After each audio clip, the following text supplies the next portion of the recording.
대표님, 그거 서명하지 마세요. 태섭이 조심스럽게 다가와 귓가에 속삭였습니다. 청소부가 회의장엔 어쩐 일이십니까? 오명률이 비웃으며 소리쳤습니다. 이유를 듣겠습니다.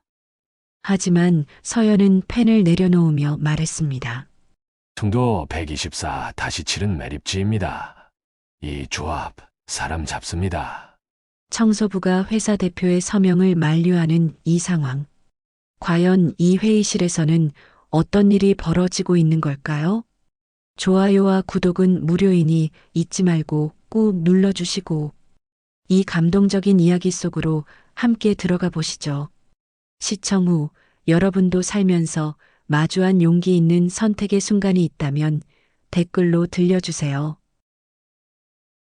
겨울 아침 6시 반, 본사 건물 앞 인도에는 아직 어둠이 내려앉아 있었습니다. 가로등 불빛 아래로 하얀 입김을 내뿜으며 걸어오는 사람이 있었죠.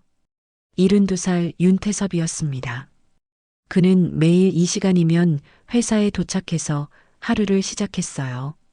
자동문이 열리면서 로비 안으로 들어서자 찬 바깥 공기와는 달리 따뜻한 온기가 몸을 감쌌습니다. 태섭은 지하 창고에서 청소 도구들을 꺼내기 시작했어요. 손잡이가 헐거워진 대걸레, 바퀴 하나가 삐걱거리는 청소차, 그리고 이미 반쯤 닳아버린 걸레들이 그의 동반자였습니다. 라디오에서는 가요 무대 재방송이 흘러나오고 있었어요.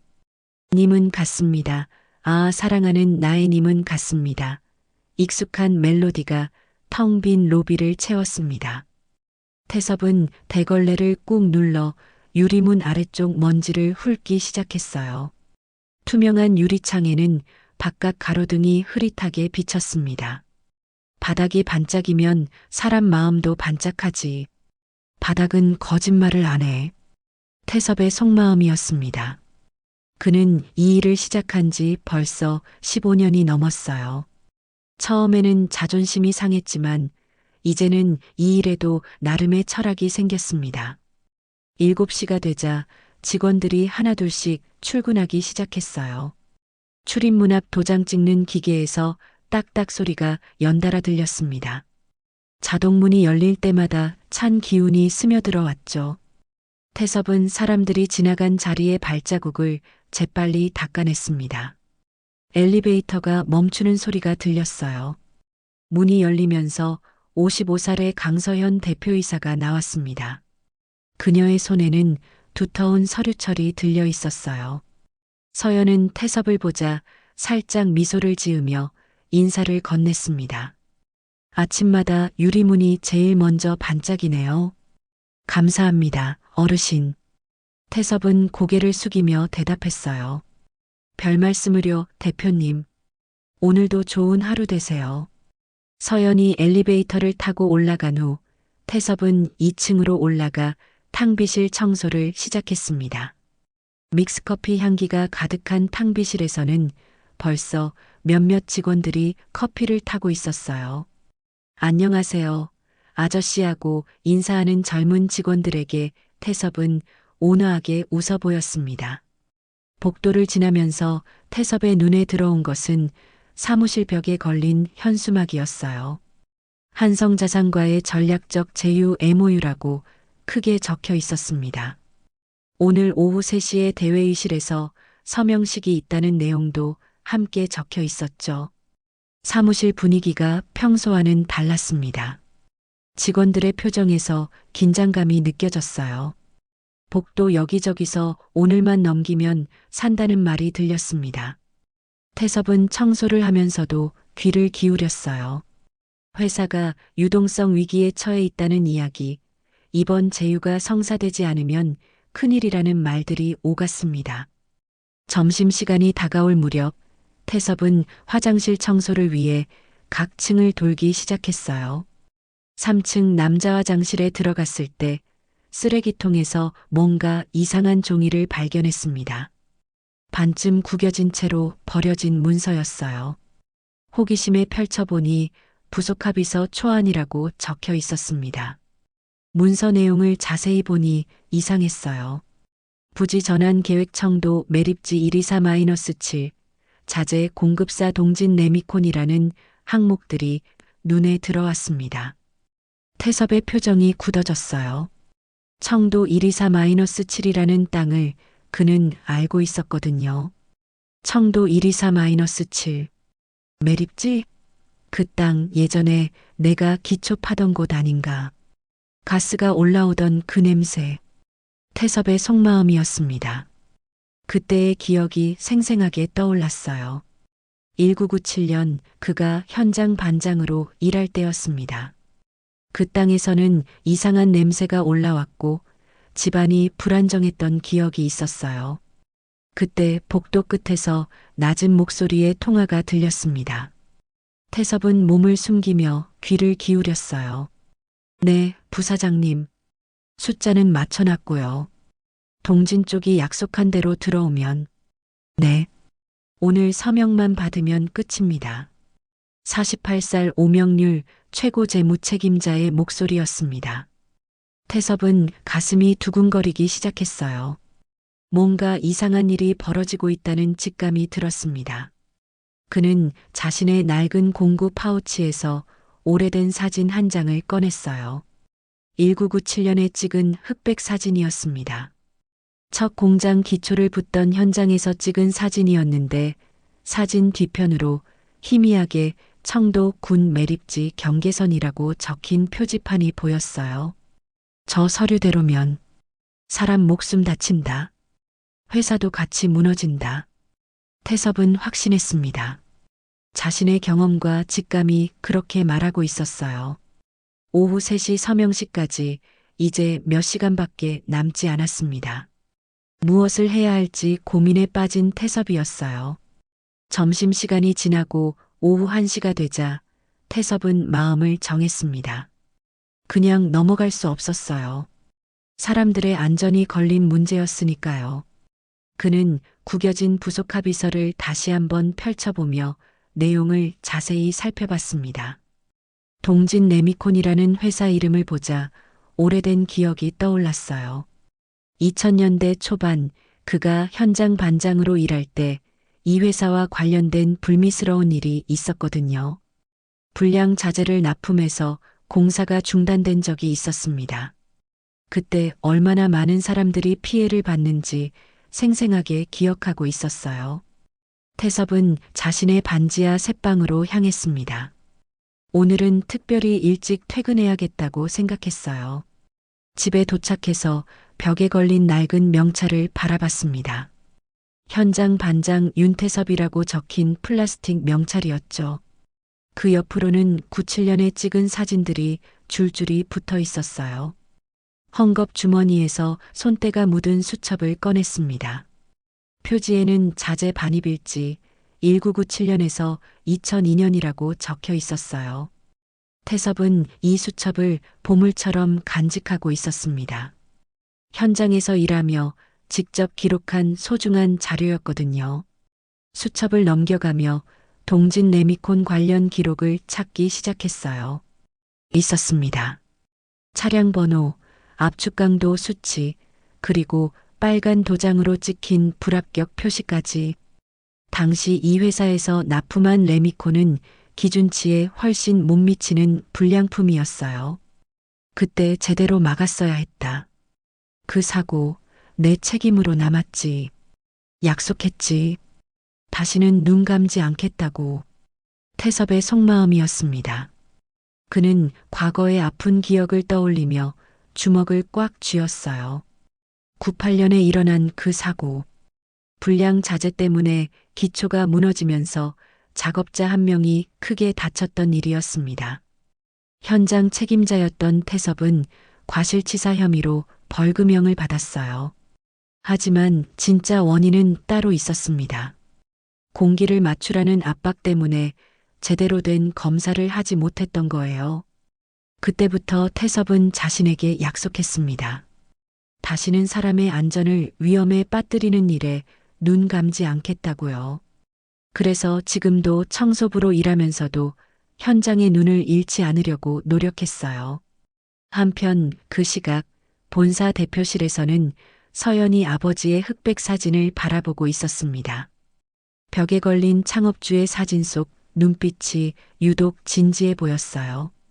서연은 깊은 한숨을 쉬었습니다. 아버지, 저는 회사를 살리고 싶은데 빚과 시간이 저를 조릅니다. 무엇이 옳은 겁니까? 서연의 속마음이었어요. 회사는 정말 절체절명의 위기에 처해 있었습니다. 이번 제휴가 성사되지 않으면 파산 위기를 피할 수 없었어요. 회계팀에서 올라온 자료를 보니 더욱 암담했습니다. 유동자금은 바닥났고 다음 달 직원들 급여 지급도 어려운 상황이었어요. 한성자산과의 제휴는 그야말로 마지막 희망이었습니다. 오명률이 문을 두드리며 들어왔어요. 그의 얼굴에는 자신감이 넘쳤습니다. 대표님, 모든 준비가 끝났습니다. 한성자산 측에서도 최종 검토를 마쳤다고 연락 왔어요. 3시 정각에 서명하시면 됩니다. 서연은 고개를 끄덕였지만 마음 한편으로는 불안함이 밀려왔어요. 너무 급작스럽게 진행되는 것 같았거든요. 하지만 선택의 여지가 없었습니다. 계약 조건은 다시 한번 검토해 보셨죠? 물론입니다. 저희에게 매우 유리한 조건들이에요. 특히 청도 부지 활용 방안은 획기적입니다. 매립지를 활용한 친환경 물류센터 건설이라니 정말 혁신적인 아이디어죠. 오명률의 말을 들으며 서연은 뭔가 이상함을 느꼈어요. 매립지를 활용한다는 부분이 걸렸습니다. 매립지는 보통 집안이 불안정하기 마련인데 그런 곳에 물류센터를 짓는다는 게 말이 되는 건지 의문이 들었어요. 매립지 부분, 집안 조사는 제대로 했나요? 걱정 마세요. 한성자산 측에서 모든 조사를 완료했다고 했습니다. 기술적인 문제는 전혀 없다고 보장했어요. 오명률은 자신 있게 대답했지만 서연의 불안감은 쉽게 가시지 않았습니다. 아버지라면 이런 상황에서 어떻게 했을까 생각해 봤어요. 창업주는 항상 신중했고 무엇보다 직원들의 안전을 최우선으로 생각했거든요. 그때 태섭은 회사로 다시 돌아가기로 결심했습니다. 더 이상 망설일 시간이 없었어요. 그는 수첩과 오래된 사진들을 가방에 넣고 밖으로 나섰습니다. 버스를 타고 회사로 향하면서 태섭은 계속 고민했어요. 어떻게 하면 사람들에게 이 위험을 알릴 수 있을까? 자신은 그냥 청소부일 뿐인데 과연 누가 자신의 말을 믿어줄까 하는 걱정도 들었습니다. 하지만 포기할 수는 없었어요. 과거의 실수를 되풀이할 수는 없었습니다. 사람의 목숨이 걸린 일이라면 자신의 체면 따위는 중요하지 않았어요. 회사에 도착한 태섭은 대회의실 앞을 지나갔습니다. 벌써 준비가 한창이었어요. 의자들이 정렬되고 마이크와 카메라가 설치되고 있었습니다. 기자들과 관계자들이 하나둘씩 도착하기 시작했어요. 태섭은 마지막으로 한 번 더 부속 합의서를 펼쳐봤습니다. 청도 124-7 부지, 동진 레미콘. 이 조합은 분명히 위험했어요. 자신의 모든 경험과 직감이 그렇게 말하고 있었습니다. 시계를 보니 2시 40분이었어요. 이제 20분 후면 서명식이 시작됩니다. 태섭은 깊게 숨을 들이쉬며 결심을 굳혔어요. 무슨 일이 있어도 막아야 했습니다. 오후 3시 정각 대회의실 문이 열렸습니다. 기자들과 임원들 그리고 협력사 대표들이 빼곡하게 자리를 채웠어요. 형광등 불빛이 테이블 위에 놓인 금장 펜을 번쩍이게 만들었습니다. 분위기는 엄숙하면서도 긴장감이 감돌았어요. 태섭은 복도 끝에서 이 모든 광경을 지켜보고 있었습니다. 가슴이 쿵쿵 뛰었어요.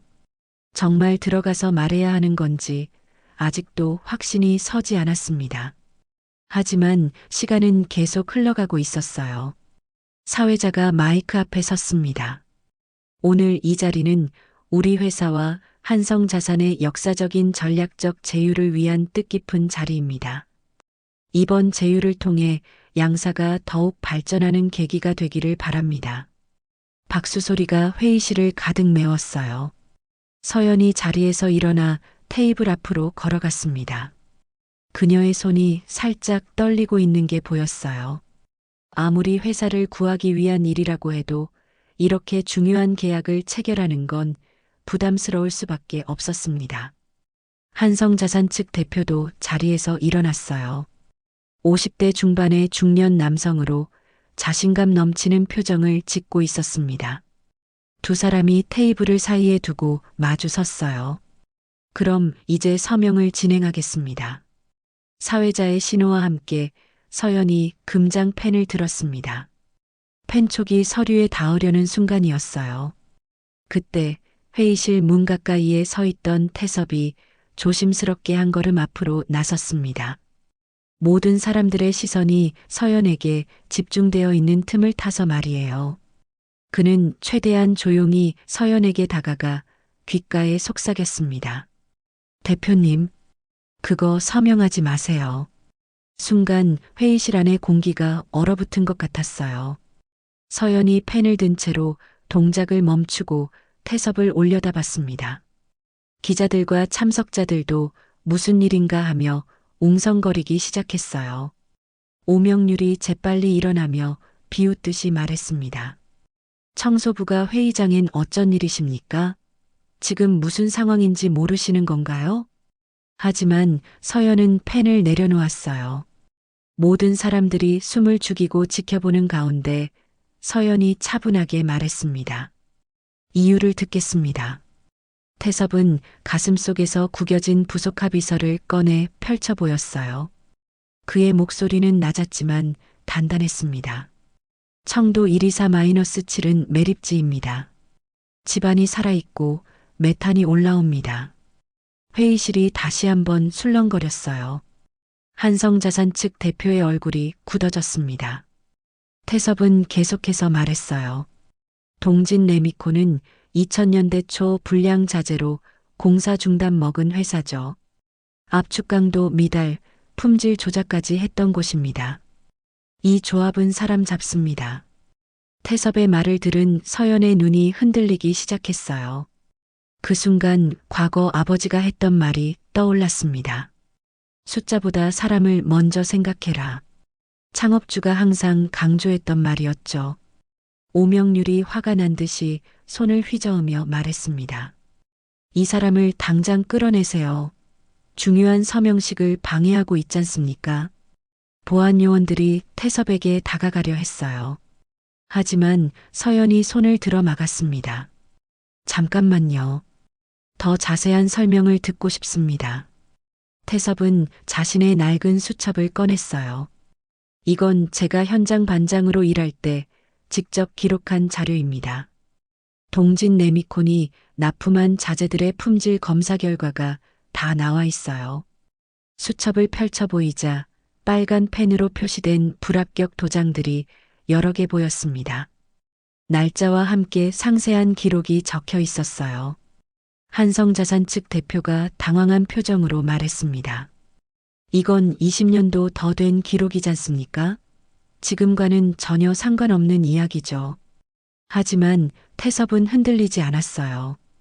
회사는 바뀌어도 사람은 그대로입니다.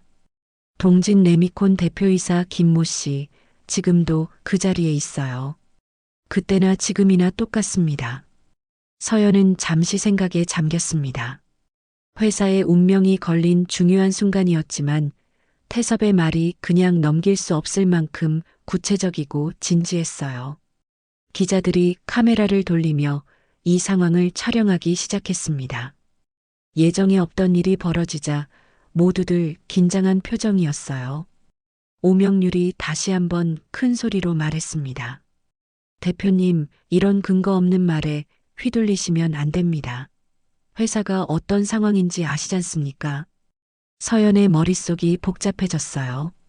한편으로는 회사를 구해야 한다는 절박함이 있었고, 다른 한편으로는 태섭의 진지한 경고가 마음에 걸렸습니다. 태섭이 마지막으로 말했어요. 대표님, 저는 98년에 현장 사고로 사람을 다치게 한 적이 있습니다. 그때의 죄책감을 안고 지금까지 살아왔어요. 다시는 그런 일이 일어나게 둘 수 없습니다. 그의 목소리에는 깊은 후회와 간절함이 담겨 있었어요. 서연은 태섭의 눈을 바라봤습니다. 그 눈빛에서 진심을 느낄 수 있었어요. 회의실 안이 정적에 휩싸였습니다. 모든 사람들이 서연의 결정을 기다리고 있었어요. 한성자산 측도, 기자들도, 회사 임원들도 모두 숨을 죽이고 있었습니다. 서연은 길게 숨을 내쉬었어요. 그리고 마이크 앞에 서서 또렷하게 말했습니다. 서명을 48시간 보류합니다. 제기된 문제점들에 대한 확인이 필요합니다. 회의실이 다시 한번 술렁거렸어요. 한성자산 측 대표의 얼굴이 확 굳어졌습니다. 오명률은 믿을 수 없다는 표정을 지었어요. 대표님, 지금 무슨 말씀을 하시는 겁니까? 오명률의 목소리에는 당황스러움이 가득했습니다. 하지만 서연의 결심은 확고했어요. 안전과 관련된 문제라면 아무리 급해도 신중해야 합니다. 이것이 우리 회사의 원칙입니다. 그날 저녁 6시 경제뉴스 속보가 전국에 방송되었습니다. 대기업과의 전략적 제휴 MOU 체결 보류, 관련 주가 급락세라는 제목이 화면을 가득 채웠어요. 뉴스 앵커의 목소리가 차갑게 울렸습니다. 오늘 오후 예정되었던 한성자산과의 제휴계약이 갑작스럽게 보류되면서 해당 기업의 주가가 하한가를 기록했습니다. 시장에서는 경영진의 갑작스러운 결정에 대해 우려의 목소리가 나오고 있습니다. 회사 본사는 순식간에 아수라장이 되었어요. 기자들의 전화가 빗발쳤고 주주들의 항해 전화도 끊이지 않았습니다. 직원들은 불안한 표정으로 서로 수군거렸어요. 이사회는 긴급 소집되었습니다. 이사회 회의실에는 평소보다 훨씬 무거운 분위기가 감돌았어요. 나이든 이사들의 얼굴에는 분노와 실망이 가득했습니다. 강 대표, 이게 도대체 무슨 일입니까? 최고령 이사인 박철수가 목소리를 높였어요. 회사가 이런 위기 상황에서 마지막 희망을 스스로 차버리다니. 다른 이사들도 거들었습니다. 청소부 한 명의 말을 듣고 이런 중대한 결정을 내리다니 도저히 이해할 수 없습니다. 서연은 고개를 숙인 채 대답했어요. 안전 문제가 제기된 상황에서는 신중해야 한다고 생각했습니다. 그때 오명률이 나서며 말했습니다. 이사님들, 저도 대표님의 갑작스러운 결정에 당황스럽습니다. 하지만 지금이라도 돌이킬 수 있습니다. 한성자산 측에서는 내일까지 기다려주겠다고 했어요.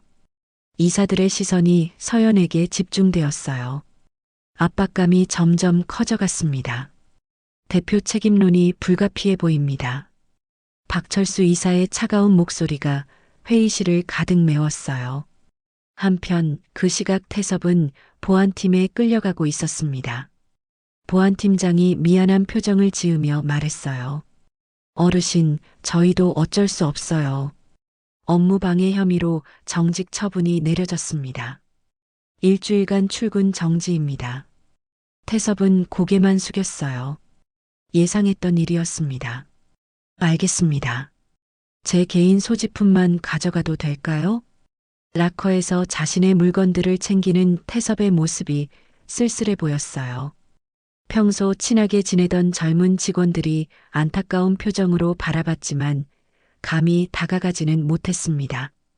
밤 9시 태섭은 자신의 반지하 셋방에 도착했어요. 좁은 방 안에는 오래된 가구들과 벽에 걸린 사진들이 세월의 무게를 말해주고 있었습니다. 낡은 명찰 현장 반장 윤태섭이 희미한 불빛 아래 보였어요. 태섭은 침대에 앉아 97년 사진들을 다시 꺼내봤습니다.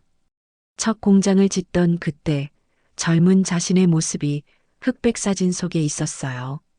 그때는 정말 열정이 넘쳤었습니다.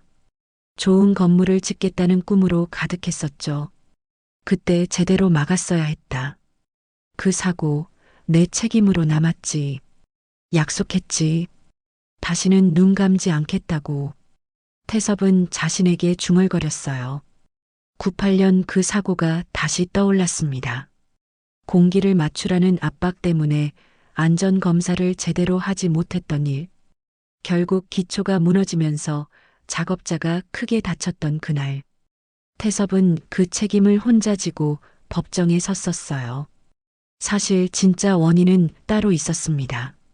상급자들의 압박과 불량 자재 때문이었지만 현장 책임자인 태섭이 모든 걸 뒤집었었던 거예요. 그때부터 그는 자신에게 다짐했습니다. 다시는 안전 문제에 눈 감지 않겠다고. 같은 시각, 서연은 빈 대표실에서 아버지의 흑백 사진을 바라보고 있었어요. 창업주에 온화하면서도 단단한 눈빛이 딸을 내려다보고 있었습니다. 아버지, 저는 회사를 살리고 싶은데 빚과 시간이 저를 조릅니다. 무엇이 옳은 겁니까?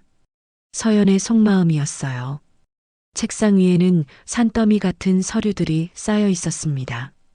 채권자들의 독촉장, 은행 대출 연장 거부 통지서, 직원들의 급여 지급 계획서, 모든 게 절망적이었어요. 휴대폰이 울렸습니다.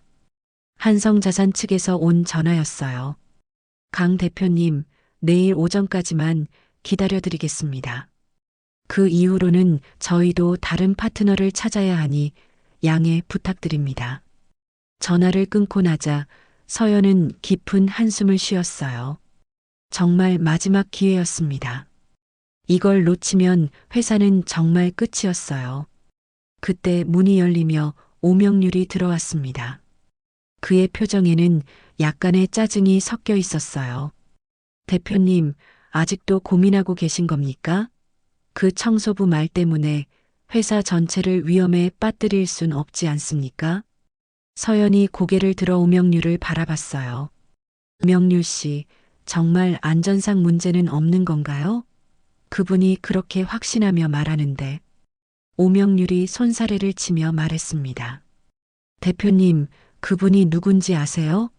98년의 현장 사고로 사람을 다치게 한 전력이 있는 분이에요. 과실치사 벌금형까지 받으셨고요. 서연의 눈이 커졌어요. 그런 사실은 전혀 몰랐었거든요. 그런데 그분이 안전을 운운한다니 아이러니하지 않습니까? 자신의 과거 실수를 합리화하려는 건 아닐까요? 오명률의 목소리에는 확신이 가득했어요. 서연의 마음이 다시 흔들리기 시작했습니다. 태섭에 대한 신뢰가 조금씩 무너져 내렸어요. 과연 그의 말을 믿고 회사 전체를 위험에 빠뜨리는 게 옳은 일일까요? 밤이 깊어갈수록 서연의 고민은 더욱 깊어만 갔습니다.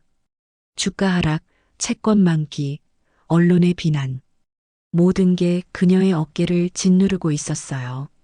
다음 날 아침까지 결정을 내려야 했습니다. 회사의 운명이 걸린 정말 마지막 선택이었어요. 다음 날 오후 2시 이사회 회의실에는 긴장감이 팽팽했습니다.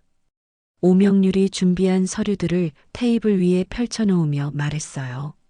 이사님들, 오늘이 마지막 기회입니다.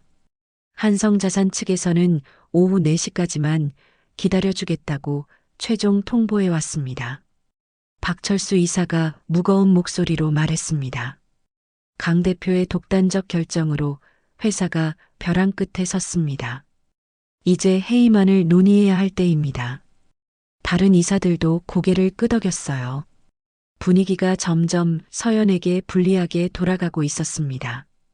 그때 회의실 문이 벌컥 열렸어요. 비에 젖은 태섭이 숨을 헐떡이며 들어섰습니다. 손에는 오래된 수첩과 현장 사진들을 꽉 쥐고 있었어요. 대표님, 태섭이 간절한 목소리로 불렀습니다.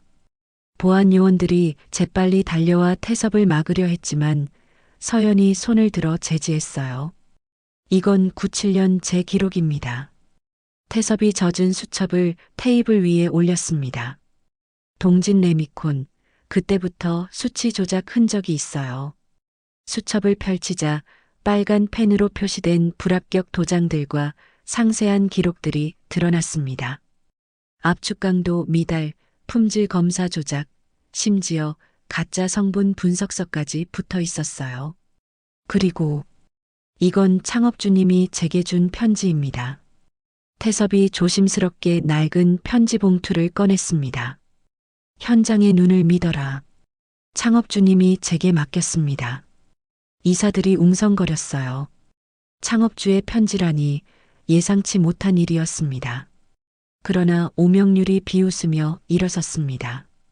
청소부 주제에 창업주 편지 운운하십니까? 이사님들, 이 사람의 정체를 아십니까? 오명률의 목소리가 차갑게 울렸어요.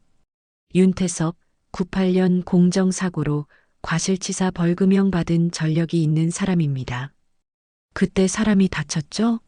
안전 불감증으로 사고를 낸 장본인이 지금 안전을 운운하고 있습니다. 회의실이 술렁거렸어요. 이사들의 표정이 냉담하게 바뀌었습니다. 태섭의 얼굴이 굳어졌어요. 하지만 그는 고개를 숙이며 조용히 대답했습니다. 맞습니다. 제 과실입니다. 목소리가 떨렸지만 계속 이어갔어요. 공기를 맞추려다가 검사를 제대로 하지 못해서 사람을 다치게 했습니다. 그 죄 평생 지고 살았습니다. 이사들의 시선이 더욱 차가워졌어요. 오명률이 승리한 듯한 표정을 지었습니다. 하지만 태섭이 다시 입을 열었습니다. 그 사고의 진짜 원인을 아는 사람이 여기 계십니다. 태섭의 시선이 오명률을 향했어요. 오명률의 얼굴이 순간 굳었습니다. 당시 자재 구매 담당이었던 분이죠. 동진 레미콘을 밀어붙인 분도 그분이었습니다. 저는 그냥 현장에서 시킨 대로 했을 뿐이었어요. 서연의 손이 떨리기 시작했어요. 태섭의 말이 사실이라면 모든 상황이 달라지는 거였습니다. 오명률이 당황한 듯 말했습니다. 이건 말도 안 되는 소리입니다. 책임 전가하려는 거죠. 하지만 태섭은 흔들리지 않았어요. 증거가 있습니다. 그는 수첩 뒤쪽에서 작은 카세트 테이프를 꺼냈습니다. 97년 당시 회의 녹음입니다. 제가 몰래 녹음한 거예요. 회의실이 정적에 휩싸였어요. 태섭이 오래된 녹음기를 꺼내 테이프를 넣었습니다. 공기 맞춰야 한다고, 검사 같은 건 대충 하고, 일단 붙자고. 20여 년 전 오명률의 목소리가 희미하게 들렸어요. 하지만 부장님, 이 자재로는 젊은 태섭의 목소리도 들렸습니다. 시끄러워. 너는 시키는 대로만 해. 책임은 내가 진다고. 녹음이 끝나자 회의실은 죽음의 정적에 휩싸였어요. 오명률의 얼굴이 창백해졌습니다. 이건 조작된 거예요. 20년도 넘은 일을 지금 와서. 오명률이 변명하려 했지만 목소리가 떨렸어요. 박철수 이사가 심각한 표정으로 말했습니다. 잠깐만요. 그럼 97년 사고의 진짜 책임자는? 태섭이 고개를 숙였어요. 저는 그냥 모든 걸 덮어쓰고 법정에 섰습니다. 그게 제 운명이라고 생각했어요. 서연의 눈에 눈물이 맺혔습니다. 태섭이 얼마나 큰 억울함을 참고 살아왔는지 알 수 있었어요. 그래서 지금이라도 말씀드리는 겁니다. 태섭의 목소리가 간절했어요. 청도 124-7 부지 정말 위험합니다. 메탄가스가 올라오는 매립지예요. 거기에 동진 레미콘 자재로 건물을 지으면 또 사고가 납니다. 오명률이 급하게 말했습니다. 이건 개인적 원한 때문에 회사를 망치려는 거예요. 이사님들 속지 마세요. 하지만 이사들의 표정이 이미 바뀌어 있었어요. 20년 전 진실이 드러나자 태섭의 경고가 더욱 무게 있게 들렸습니다. 서연이 떨리는 목소리로 물었어요. 정말 위험한 건가요? 태섭이 고개를 끄덕였어요. 제 모든 경험을 걸고 말씀드립니다. 그 땅은 건축 부적합 지역이에요. 아무리 회사가 어려워도 사람 목숨을 걸고 도박할 순 없습니다. 그 순간 서연의 머릿속에 아버지의 목소리가 떠올랐어요. 숫자보다 사람을 먼저 생각해라. 그게 우리 회사의 진짜 가치다. 주가 하락, 채권 만기, 언론의 비난. 모든 게 무너져가고 있었지만 서연은 이제 무엇이 진짜 중요한지 알 수 있었습니다. 서연이 자리에서 일어났어요. 모든 사람들이 숨을 죽이고 그녀를 바라봤습니다. 이제 최종 결정을 내릴 시간이었어요. 그날 밤 11시 서연은 대표실에서 혼자 창업주의 편지를 읽고 있었습니다. 태섭이 가져온 그 편지 말이에요. 아버지의 친필로 쓰인 글씨가 세월의 흔적과 함께 희미하게 보였습니다. 태섭은 현장 사람이다. 나 대신 책임을 졌다. 내가 지켜주지 못했다. 편지 내용을 읽어내려가며 서연의 눈에 눈물이 맺혔어요. 훗날 내 아이가 이 회사를 잇거든 숫자보다 땀의 냄새를 믿으라. 서명 하나가 공장 수백 명의 점심밥을 좌우한다. 편지를 다 읽고 나자 서연의 가슴이 뭉클해졌어요. 아버지는 이미 모든 걸 알고 계셨던 거였습니다. 태섭이 억울하게 책임을 뒤집어 쓴 것도 진짜 문제가 무엇인지도 말이에요. 아버지는 알고 계셨구나. 내가 몰랐던 진실. 숫자보다 사람. 서연의 속마음이었습니다. 이제야 아버지가 왜 태섭을 그렇게 아껴주었는지 이해할 수 있었어요. 서연은 즉시 법무팀장에게 전화를 걸었습니다. 지금 당장 나와주세요. 밤새 자료를 대조해야 합니다. 이번 계약서에 뭔가 숨겨진 게 있을 거예요. 법무팀장이 놀라며 대답했어요. 대표님, 지금 시간이 없습니다. 내일 아침이면 늦어요. 부속 합의서를 샅샅이 뜯어봐야 합니다. 1시간 후 대표실은 서류 더미로 가득 찼어요. 부속 합의서에 숨겨진 조항들을 하나하나 분석하기 시작했습니다. 법무팀장이 컴퓨터를 두드리며 찾아보고 있을 때였어요. 대표님, 여기 이상한 조항이 있습니다. 기초공사 하도급 우선권 대응 개발이라고 되어 있는데 본 계약서에는 없던 내용이에요. 대응 개발? 처음 들어보는 회사네요. 조사해 보세요. 법무팀장이 더 자세히 조사해 봤습니다. 회사 등기부를 뒤지고 사업자 등록증을 확인해 보고 대표자 정보까지 파헤치기 시작했어요. 이상합니다, 대표님. 대응개발이라는 회사는 설립된 지 겨우 한 달밖에 안 됐어요. 그런데 더 이상한 건 뭐가 더 이상한가요? 이 회사 뒤로 페이퍼 컴퍼니들이 꼬리에 꼬리를 물고 연결되어 있습니다. 대응개발 마이너스 미래산업 마이너스 동방개발 마이너스 신한종합건설. 이런 식으로 계속 이어져요. 서연의 표정이 굳어졌어요. 뭔가 복잡한 구조로 진짜 소유주를 숨기려는 의도가 보였거든요. 시간이 흘러 새벽 1시가 되자 법무팀장이 컴퓨터 화면을 보며 소리쳤어요. 찾았습니다. 최종 소유주가 나왔어요. 그의 목소리가 떨렸습니다. 누구죠? 오명률 최고 재무책임자입니다.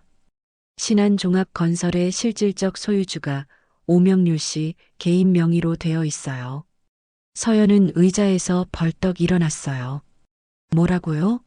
그럼 이번 계약으로 하도급을 받을 회사가 명률 씨 개인 소유라는 말입니까?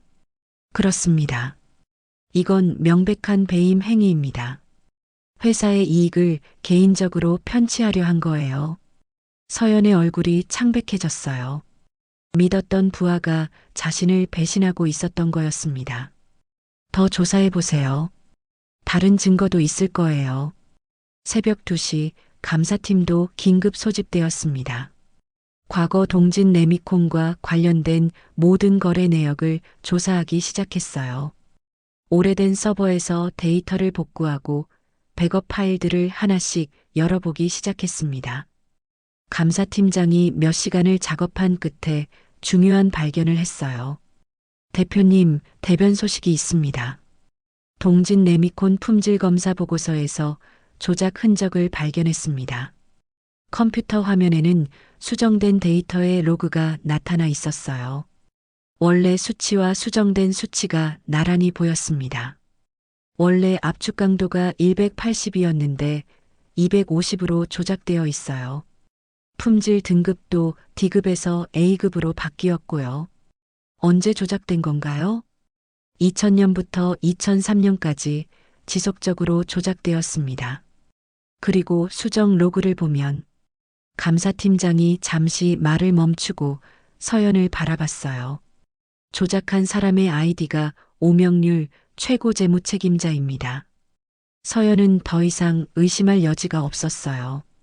모든 증거가 한 방향을 가리키고 있었습니다.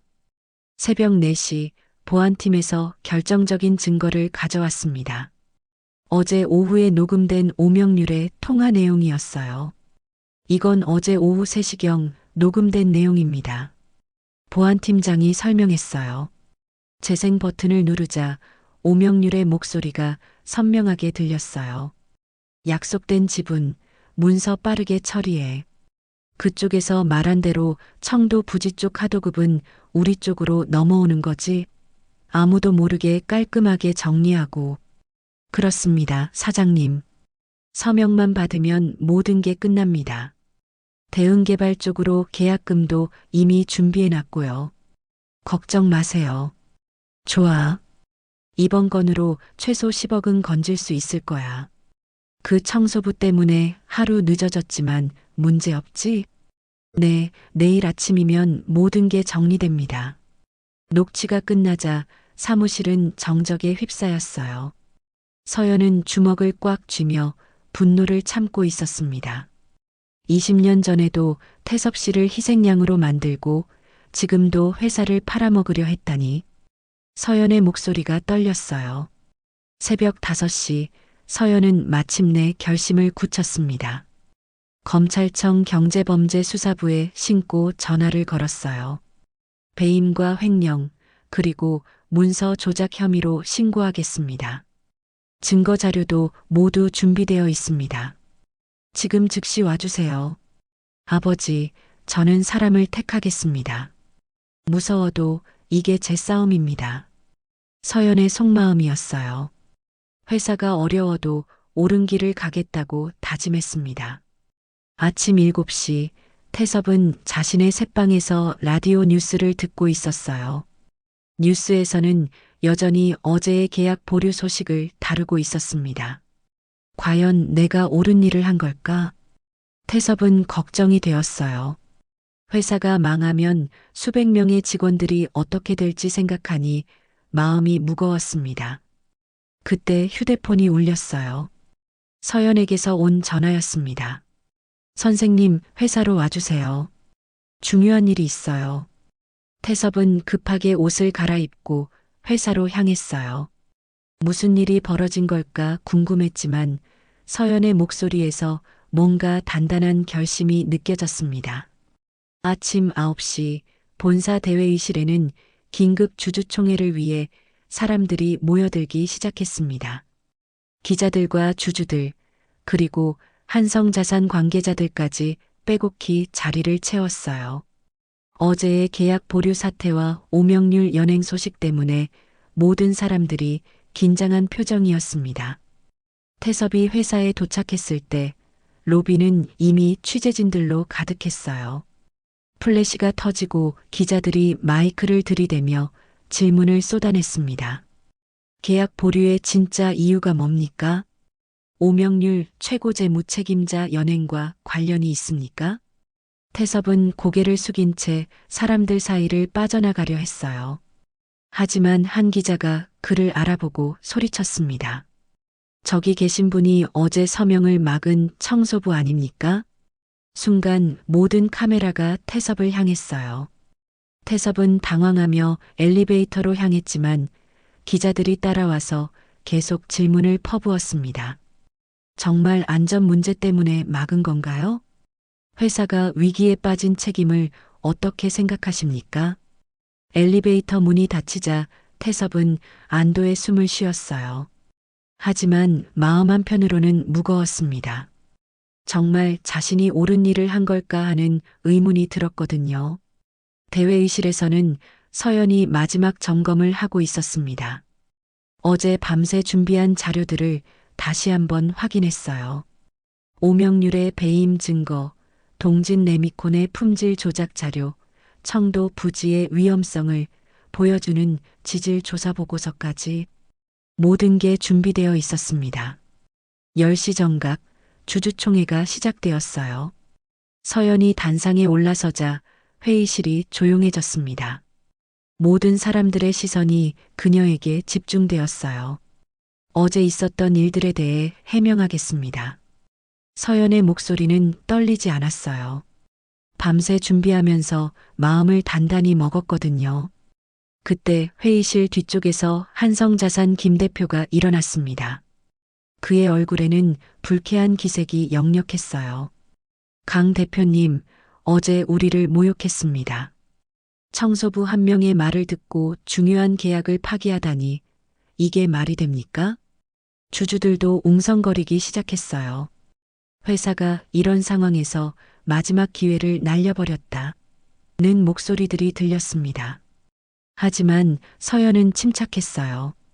김 대표님, 그리고 주주 여러분, 진실을 알려드리겠습니다.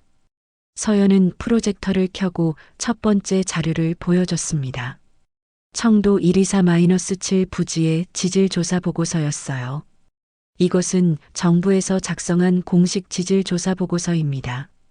청도 124-7 부지는 메탄가스가 발생하는 매립지로 건축 부적합 지역으로 분류되어 있습니다. 화면에는 빨간색으로 표시된 위험구역이 선명하게 보였어요. 회의실이 술렁거렸습니다. 한성자산 김 대표의 얼굴이 굳어졌어요. 그건 우리가 해결할 수 있는 문제입니다. 어떻게 해결하시겠습니까? 서연이 반문했습니다. 메탄가스 누출로 인한 폭발 위험을 어떻게 해결하신다는 겁니까? 두 번째 자료가 화면에 나타났어요. 동진 레미콘의 과거 품질 검사 조작 기록이었습니다. 그리고 이것은 동진 레미콘이 지난 20년간 품질을 조작해온 증거입니다. 압축 강도를 거짓으로 보고하고 불량 자재를 양질로 둔갑시켜 왔습니다. 화면에는 조작 전후의 수치가 나란히 보였어요. 180에서 250으로 바뀐 압축 강도, D급에서 A급으로 조작된 품질 등급. 충격적인 내용이었습니다. 주주들이 웅성거렸어요. 이런 심각한 문제가 있었다는 사실에 놀랐습니다.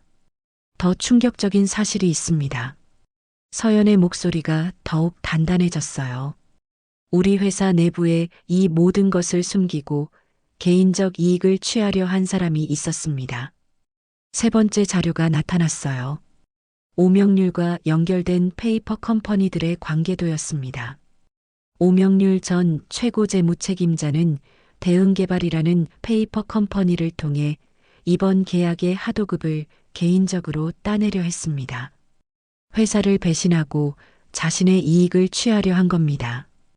회의실이 술렁거렸어요. 한성자산 김 대표의 얼굴이 더욱 굳어졌습니다. 그때 서연이 오명률의 통화 녹취를 재생했어요. 약속된 지분, 문서 빠르게 처리해라는 목소리가 회의실에 울려 퍼졌습니다. 이것은 어제 오후 녹음된 오명률의 통화 내용입니다. 그는 회사를 팔아먹고 개인적으로 10억 원의 이익을 취하려 했습니다. 주주들이 충격에 빠졌어요. 믿었던 임원이 회사를 배신했다는 사실에 분노했습니다. 한성자산 김 대표가 급하게 일어났어요. 이건 우리도 몰랐던 일입니다.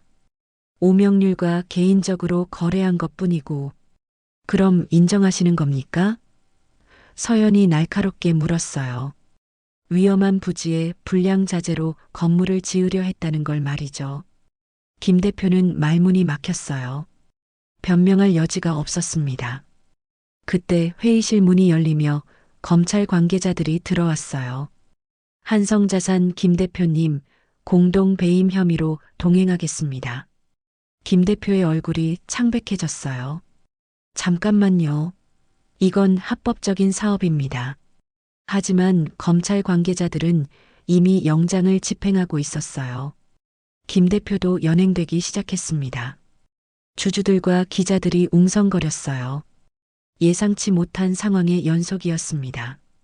서연이 다시 마이크를 잡았어요.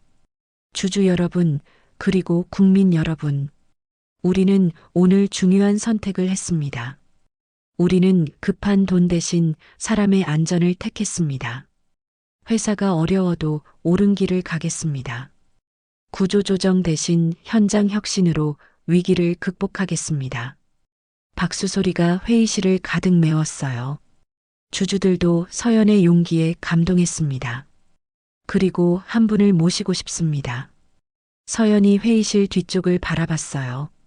20년간 현장의 눈을 지켜온 분, 회사의 양심을 지켜준 분을 우리 회사의 안전시설 고문으로 모시겠습니다. 모든 사람들이 돌아봤어요. 태섭이 자리에서 천천히 일어났습니다. 윤태섭 선생님, 함께 해주시겠습니까? 태섭은 잠시 망설였어요. 하지만 서연의 진심 어린 눈빛을 보고 고개를 끄덕였습니다. 부끄러운 노인입니다만 사람부터 지키는 현장을 다시 만들어 보겠습니다. 회의실이 뜨거운 박수 소리로 가득 찼어요. 진짜 승리는 이제 시작이었습니다. 석 달 후 찬바람이 불어오는 겨울 아침이었습니다. 청도 예쁘지 근처에 자리한 작은 분식집에서 김이 모락모락 나는 어묵 국물 냄새가 거리를 가득 메웠어요. 이곳은 태섭이 젊은 시절 현장 일을 할 때 자주 들르던 추억의 장소였습니다. 태섭은 분식집 유리창 너머로 공사 현장을 바라보고 있었어요. 예전과는 완전히 달라진 모습이었습니다. 현장 곳곳에 메탄가스 감지기가 규격에 맞게 설치되어 있었고 작업자들은 모두 안전장비를 완벽하게 착용하고 있었어요. 참 많이 변했네요. 태섭이 혼잣말처럼 중얼거렸습니다. 과거와는 비교도 할 수 없을 정도로 체계적이고 안전한 현장이 되어 있었거든요. 공사 현장 입구에는 커다란 현수막이 걸려 있었어요. 안전이 최우선, 현장의 눈이 회사의 심장이다라는 문구가 바람에 펄럭이고 있었습니다. 태섭의 가슴이 뭉클해졌어요. 작업자들을 위한 안전교육장에서는 매일 아침 안전교육이 진행되고 있었습니다. 교육 영상 첫 장면에는 태섭의 목소리로 녹음된 나레이션이 흘러나왔어요. 현장에서 일하는 모든 분들께 말씀드립니다. 안전은 선택이 아닙니다. 생명입니다. 여러분의 가족이 기다리고 있습니다. 젊은 작업자들이 진지한 표정으로 교육을 받고 있는 모습을 보니 태섭은 마음이 든든했어요. 더 이상 공기에 쫓겨 안전을 무시하는 일은 없을 거라는 확신이 들었습니다. 그때 익숙한 목소리가 들렸어요. 선생님, 여기 계셨네요.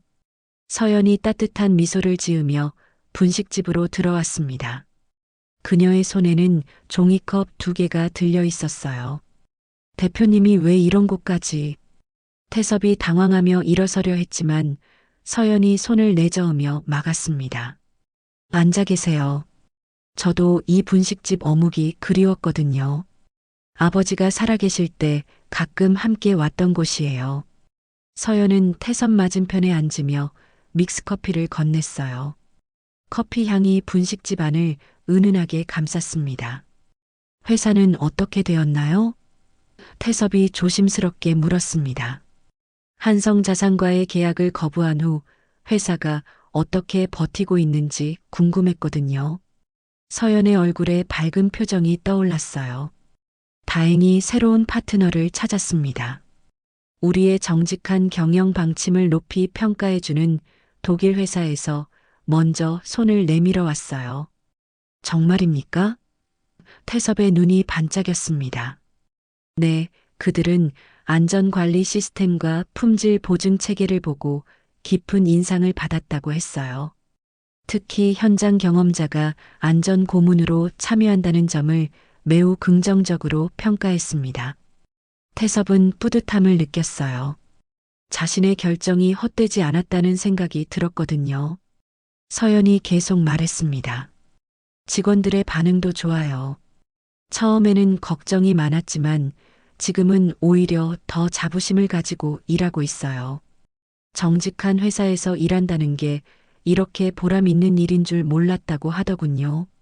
공장 식당에서는 점심시간이 되자 직원들이 하나둘씩 모여들고 있었어요. 예전과 달리 분위기가 훨씬 밝고 활기찼습니다. 사람들의 얼굴에 웃음이 많아진 게 눈에 띄었어요. 태석 고문님, 젊은 직원 하나가 손을 흔들며 인사했습니다. 오늘도 현장 점검 나오셨어요? 태섭은 환한 웃음을 지으며 대답했어요. 그럼 매일 와야지. 현장이 제일 중요한 거 아니야. 식당 한쪽 벽에는 이달의 안전 영웅 게시판이 새로 생겼어요. 안전 수칙을 잘 지키고 동료들의 안전을 챙긴 직원들의 사진과 이름이 걸려 있었습니다. 직원들은 이 게시판을 매우 자랑스러워했어요. 오후가 되자 태섭은 서연과 함께 새로운 공사 현장을 둘러봤습니다. 기초 파일 테스트가 공개적으로 진행되고 있었어요. 모든 과정이 투명하게 공개되고 품질 검사 결과도 실시간으로 확인할 수 있었습니다. 이제 정말 안심이 되는군요. 태섭이 감회 깊은 표정으로 말했습니다. 선생님 덕분입니다. 서연이 진심으로 고마움을 표했어요. 선생님이 용기 내서 말씀해주지 않았다면 큰 사고가 날 뻔했어요. 현장 사무소에는 현장 안전 수칙이 크게 붙어 있었어요. 첫 번째 수칙은 의심스러우면 즉시 중단하라였습니다. 두 번째는 현장의 목소리에 귀 기울여라였고요. 저녁 무렵 두 사람은 다시 공장 식당으로 돌아왔어요. 야간 근무자들을 위한 저녁 식사 시간이었습니다. 따뜻한 밥 냄새와 함께 직원들의 웃음소리가 식당을 가득 메웠어요. 서연이 믹스커피를 2잔 뽑아서 태섭에게 하나를 건넸습니다. 커피 자판기에서 나오는 익숙한 소리가 정겨웠어요. 선생님, 우리 회사의 첫 번째 원칙 기억하시죠? 서연이 따뜻한 미소를 지으며 물었습니다. 사람 먼저. 태섭이 당당하게 대답했어요. 맞습니다. 사람 먼저. 두 사람이 마주보며 웃었어요. 커피의 따뜻함이 몸을 감쌌습니다. 태섭은 속으로 생각했어요. 서명 하나가 사람 밥을 좌우한다. 그 말, 이제야 제대로 지켰구나. 창밖으로는 저녁 노을이 아름답게 물들어가고 있었습니다. 공장 굴뚝에서 나오는 하얀 연기가 하늘로 올라가며 평화로운 풍경을 만들어냈어요. 식당 한쪽에서는 라디오가 흘러나오고 있었습니다. 옛날 트로트가 잔잔하게 울려 퍼졌어요. 고향의 푸른 언덕에 올라서면 익숙한 멜로디가 마음을 따뜻하게 해주었습니다. 카메라는 새로 설치된 안전모 보관함을 비춰주었어요. 각 안전모마다 작업자들의 이름표가 정성스럽게 붙어 있었습니다. 김철수, 박영희, 이민수, 모든 이름표가 소중하게 관리되고 있었어요. 마지막으로 화면에는 자막이 떠올랐습니다. 숫자는 회사를 움직이고 사람은 회사를 살린다. 태섭과 서연은 여전히 식당에서 커피를 마시며 이야기를 나누고 있었어요. 창밖 노을이 점점 짙어져 가는 가운데 두 사람의 얼굴에는 만족스러운 미소가 떠나지 않았습니다. 진짜 승리는 돈이 아니라 사람을 지키는 것이었습니다. 그리고 그 승리는 계속될 것이었어요. 때로는 가장 평범한 사람의 용기 있는 한마디가 수백 명의 생명을 구하고 한 회사의 운명을 완전히 바꿔놓기도 합니다. 숫자와 이익보다 사람을 먼저 생각하는 마음이 과거의 상처를 딛고 일어서는 진정한 용기가 이 이야기는 우리에게 전해줍니다. 태섭의 현장 경험과 서연의 올바른 선택이 만나 어둠을 밝히고 정의로 승리하는 모습에서 우리는 여전히 세상에 희망이 있다는 믿음을 발견하게 됩니다. 오늘 이야기가 여러분의 마음에 용기와 희망을 전해드렸다면 구독과 좋아요로 응원해주세요.